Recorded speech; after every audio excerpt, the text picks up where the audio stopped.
concept of multiples expansion. So oftentimes when we're working with clients that are looking to sell their business, they've been approached by private equity, they've been approached by someone who's aggregating an industry, who's consolidating industry, who's buying up a lot of small and medium-sized companies in the effort to make a large company. And they'll ask us, what is the thesis that they're operating under? How does this work? Why is this such a popular idea from an investment perspective? So yes, there are the ideas of combining sales efforts, of cost cutting, of other things that they'll deem as kind of revenue and expense synergies is the phrase that you'll hear a lot. However, the primary underlying thesis from any kind of aggregation, roll-up, consolidation strategy is the concept of multiples expansion. And so simply this means, we talked in a previous video about how different tranches or different stratas of EBITDA will have different multiples to them.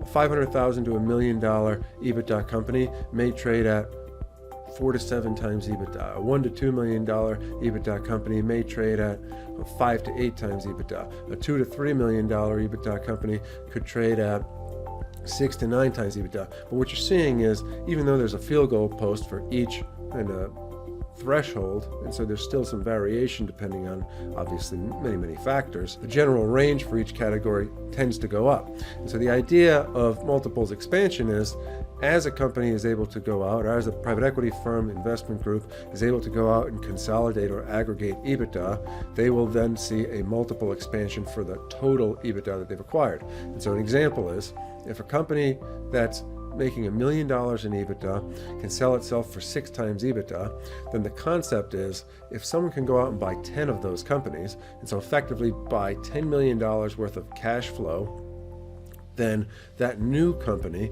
that aggregated company that makes $10 million of EBITDA, would likely sell for 10 times EBITDA. So getting 10 $1 million EBITDA companies would cost $60 million, with the concept that the consolidated entity of these 10 $1 million companies, or now one $10 million EBITDA company, would be worth $100 million, right? And obviously there's some integration that needs to take place. There needs to be some cohesive thought in putting these things together. It's difficult to just mash things together in different fiefdoms and hope that it works. But the general idea is that $60 million worth of individual companies will be worth $100 million in total.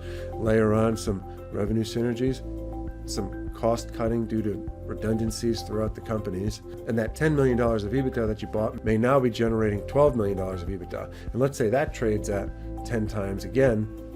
Now you're buying things for $60 million that's now worth $120 million. And I won't get into the leverage and how these things are structured from a debt and equity perspective. However, that's the general thesis of most private equity aggregation and consolidation strategies. And I will say that most middle market and lower middle market private equity is catered around these types of strategies.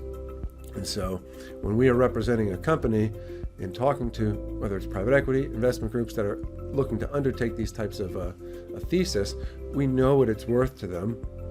We want to represent our clients to the fullest to maximize the price, the terms, the structure, what happens to the stakeholders, the transition period, in light of the fact that we know what it's going to be worth at the end of this aggregation strategy. And therefore, it's something to be aware of. But when the fundamental question comes about to us, and we want it to kind of inform both our existing perspective and just anyone out there that has an interest in how these things tend to work, very much a large part of the middle market private equity ecosystem and thesis is multiples expansion.